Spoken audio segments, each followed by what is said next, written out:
Hello friends, welcome back to my channel. সকল বন্ধুকে আমার অনেক অনেক ভালোবাসা।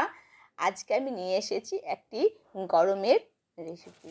এখন গরম শুরু হয়ে গেছে, গরমের দিনে কিন্তু এটি খেতে ভীষণ ভালো লাগবে। তো তার জন্য আমি নিয়েছি মুগ ডাল। আপনারা কিন্তু বিউলির ডাল বা বেসন দিয়েও কিন্তু করতে পারবেন। এটি খুব প্রসিদ্ধ একটি জল ফুলকি। এর নাম হলো জল ফুলকি। এটা খেতে দুর্দান্ত লাগে, বিশেষ করে গরমের দিনে। তো মুগের ডালটি আমি ভালো করে ধুয়ে 2-3 বার জল পাল্টে ধুয়ে আমি এটাকে ভিজিয়ে রাখবো 3 ঘন্টা। 3 ঘন্টা এটাকে ভিজিয়ে রাখতে হবে, তাহলে এটা কিন্তু একদম নরম হয়ে যাবে। আমার বেশ ভালোই নরম হয়ে গেছে। এটাকে এবার আমি মিক্সিতে পিষে নেব খুব ভালো করে। এবার কেমন করে আমি পিষবো সেটাই আপনাদেরকে দেখাচ্ছি। এর সাথে আমি কী কী মেশাতে পারি। আমি নিয়েছি আদা, আর নিয়েছি কাঁচা লঙ্কা কুচি, ঝালের জন্য যেমন আপনারা ঝাল খাবেন সেই হিসেবেই ঝাল নেবেন। আর নিয়েছি পরিমাণ মতো জল, কারণ এটা কিন্তু খুব বেশি জল দিয়ে কিন্তু পেস্ট করলে কিন্তু বড়াগুলো একদমই ফুলবে না, পুরো নেতিয়ে থাকবে।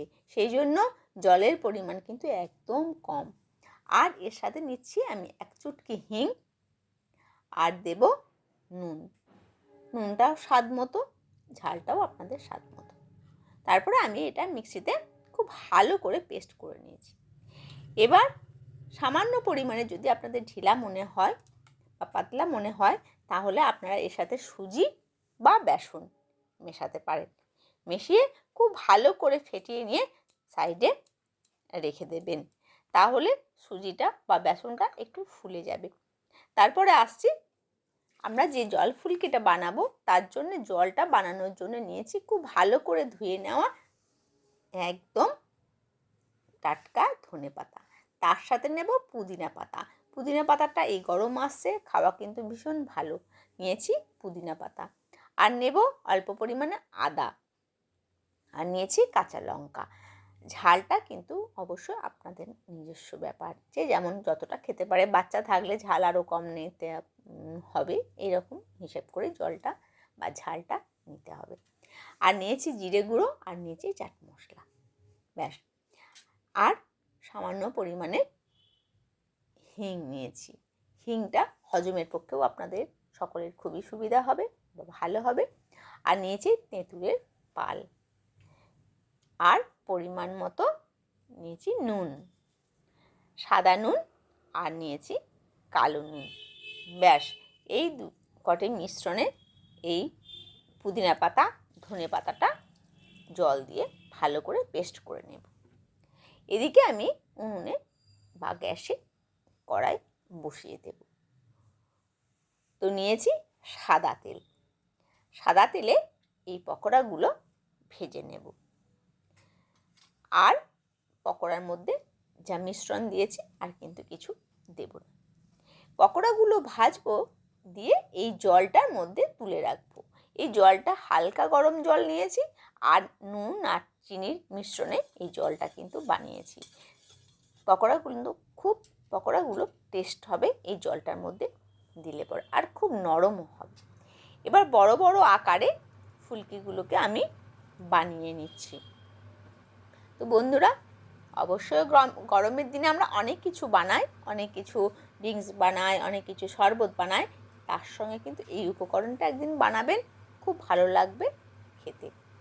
তো এটা আমি হোলির দিনে বানিয়েছিলাম, সেই জন্য সেটা আপনাদের সাথে আজকে শেয়ার করলাম। গরমের দিনে খেতে ভীষণ ভালো লাগবে। আমরা লস্যি বানাই, সেরকম একটা ধনেপাতা আর পুদিনার জল দিয়ে এই জল ফুলকিটা আমি বানাবো। ব্যাস, বড়াগুলো দেখুন বা পকোড়াগুলো বেশ ফুলে ফুলে উঠেছে, খেতেও খুব টেস্টি হবে, আর টেস্টি হয়েও ছিল, টেস্টিও খুব লাগে। আপনারা যে কোনো, আমি বললাম বিউলির ডালও বানাতে পারেন বা বেসন দিয়েও বানাতে পারেন। ডাল দিয়ে বানালে বেশি টেস্ট হয়। এবার পকোড়াগুলো এইভাবে আমি একটা একটা করে ভেজে নিলাম। প্রত্যেকটিকে জলের মধ্যে আমি এবার দিয়ে দেব, তাহলে মোটামুটি আধা ঘন্টা রাখার পরে একদম ফুলে আর নরম হয়ে যাবে, আর ভীষণ টেস্টি লাগবে খেতে। সেই জন্য বন্ধুরা এইভাবে জলের মধ্যে ডুবিয়ে রেখে দেবে। ব্যাস, আমার পকোড়া সব ভাজা হয়ে গেছে। যেমন বাড়িতে সদস্য বা যেমন বানাবেন সেরকম কিন্তু এটা পরিমাণ মতো বানালেই হবে। আমি কম পরিমাণে বানিয়েছি, সেটা নিজেদের উপরে কতটা বানাবেন। এবার পাত্রের মধ্যে আমি যে ধনেপাতা পুদিনার জলটা বানিয়ে রেখেছি সেই জলটা দিয়ে দিলাম। এতে কিন্তু একদম ঠান্ডা জল দেবেন, আর বেশি পরিমাণে ঠান্ডা জল দেবেন। অনেকটা পরিমাণে জল, ফুলকিগুলো জাস্ট এইরকম ওপর থেকে খেতে ভীষণ ভালো লাগবে, কিন্তু মেন আমাদের এই গরমের দিনে হলো এই জলটা কিন্তু ভীষণ আমাদের উপকারী জল। যেহেতু আমরা পুদিনা পাতা দিচ্ছি, ধনে পাতা দিচ্ছি, হজমেরও খুব উপকার আর খেতেও দুর্দান্ত লাগে। এবার একে একে যেমন ধনে পাতা কুচি ওপর থেকে, যদি ঘরে আপনাদের বোঁদে থাকে, সেই শুকনো বোঁদে কিন্তু বাজারেও কিনতে পাওয়া যায়, ওই বোঁদেগুলো দিয়ে দিতে পারেন। কাঁচা লঙ্কা কুচি, আবার যদি একটু আপনাদের জিরে গুঁড়োটা কম হয়ে থাকে তাহলে একটু জিরে গুঁড়োও আপনারা দিয়ে দিতে পারেন। এবার জলগুলো এইভাবে বড়াগুলো জল থেকে তুলে চিপকে কিন্তু সেই জলটার মধ্যে আমি দিয়ে দিচ্ছি। প্রত্যেকটি বড়া কিন্তু ভালো করে জল চিপে দিয়ে দেব।